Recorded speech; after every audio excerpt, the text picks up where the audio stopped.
नमस्कार, बहुत स्वागत है ACN 24 न्यूज में। मैं हूं आपके साथ हेमंत। चलिए गौर करते हैं खबरों पर। सारंगढ़ बिलाईगढ़ जिले के जिला भाजपा कार्यालय में आयोजित प्रेस वार्ता में महिला आरक्षण को लेकर सियासत गरमा गई। राष्ट्रीय अल्पसंख्यक मोर्चा की सदस्य नजमा अजीम ने विपक्ष पर महिलाओं के हितों की अनदेखी का आरोप लगाया।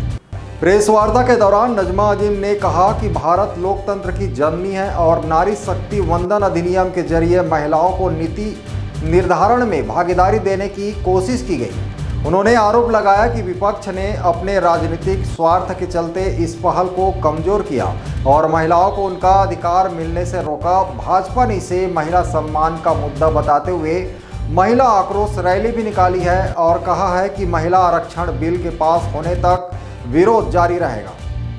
वंदन अधिनियम आपने अभी मीडिया के माध्यम से और लोकसभा में लगातार 3 दिनों का जो संसद सत्र रहा, विशेष संसद सत्र रहा, और इस संसद सत्र में हमारी यशस्वी प्रधानमंत्री श्री नरेंद्र मोदी जी चाह रहे थे और पूरा देश चाह रहा था, पूरी महिलाएं चाह रही थी। तो एक बार जोरदार ताली बजाओ कि हम लोग सब चाह रहे थे कि ये नारी अधिनियम जो है हम महिलाओं के पक्ष में आए, जिससे हम 33% आरक्षण के हकदार हो जाएंगे।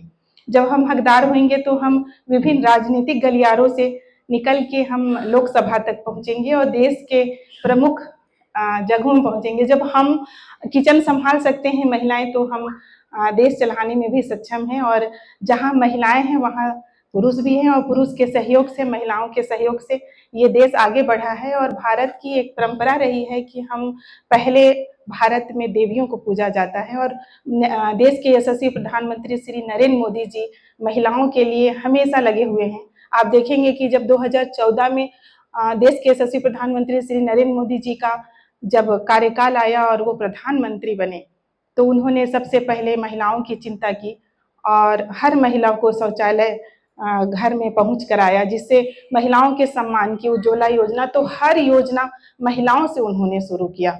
और उन सभी को शुरू करते हुए आज हम उस जगह पहुंचे हैं कि पूरा देश, पूरी महिलाएं, हम मातृशक्ति उन्हें बहुत विनम्र से और बहुत उम्मीद से देख रहे थे कि हमारे सारे सांसद, संपूर्ण सांसद, भारत के जितने सांसद हैं, हम महिलाओं के समक्ष में, हम महिलाओं के पक्ष में जरूर वोट देंगे और हमें एक मौलिक अधिकार मिलेगा और हम नारी शक्ति अधिनियम को हम पारित कराएंगे, जिससे हमें एक संपूर्ण राजनीति में, और प्लस हम घर संभालते हैं, पर घर संभालने के साथ साथ हम देश संभालने की भी शक्ति रखते हैं। और महिलाएं देख रही थी, पर विभिन्न दलों ने इसे नकार दिया, और जिसमें से प्रमुख रूप से कांग्रेस की जो सरकार रही है वो हमेशा महिला विरोधी सरकार रही है।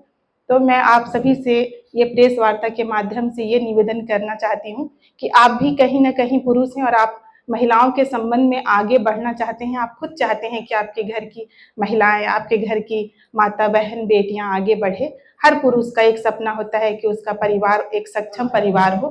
तो आप हम सभी को सपोर्ट कर रहे हैं, तो आप भी एक अच्छा मैसेज यहाँ से दें कि हमारी सरकार, हमारे नरेंद्र मोदी जी की सरकार, जो इन्होंने हम सारे जो दुष्परिणाम हमें भेजा है, जिससे हम सभी महिलाएं बहुत आक्रोशित हैं। और हम यहाँ से अपने सारंगढ़ बिलाईगढ़ जिले से ये मैसेज देना चाहते हैं सभी मातृशक्तियों के साथ कि हम आने वाले समय में और विकराल रूप धारण करेंगे। हमें इस अधिनियम में हमें पूरा से पूरा विश्वास है कि सब लोग हमें सपोर्ट करेंगे। Bureau report ACN 24।